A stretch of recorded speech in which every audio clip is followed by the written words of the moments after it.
दुनिया में लोगों की दो तरह की अप्रोचेस होती हैं। जो लोग कामयाब होते हैं उनकी अप्रोच अंदर से बाहर की तरफ होती है, और जो नाकाम होते हैं उनकी अप्रोच बाहर से अंदर की तरफ होती है। अंदर से बाहर की तरफ अप्रोच ये कहती है कि अगर आपने अपनी ज़िंदगी को बेहतर बनाना है तो पहले आपको खुद को बेहतर बनाना होगा। खुद पर काम किए बगैर, खुद को बेहतर बनाए बगैर आप अपनी ज़िंदगी को बेहतर नहीं बना सकते। ये अप्रोच कहती है कि अपनी ज़िंदगी की जिम्मेदारी आपको खुद लेनी पड़ेगी। अपने हर काम की जिम्मेदारी आपको खुद लेनी पड़ेगी।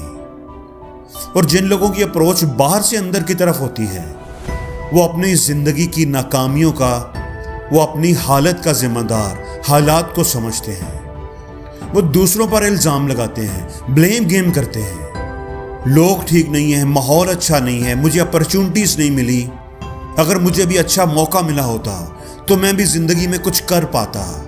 वो खुद कोई काम नहीं करते, वो बहाने बनाते हैं, इल्ज़ाम तराशियाँ करते हैं। इसलिए दोस्तों, अगर ज़िंदगी में कामयाब होना चाहते हो, कुछ करना चाहते हो, तो अंदर से बाहर की तरफ वाली अप्रोच अपनाओ। खुद पर काम करो। खुद को बेहतर बनाए बिना आप अपनी ज़िंदगी को बेहतर नहीं बना सकते। अपने आप से शुरुआत करो। अपने आप को बदल कर ही आप अपनी ज़िंदगी को बदल सकते हैं।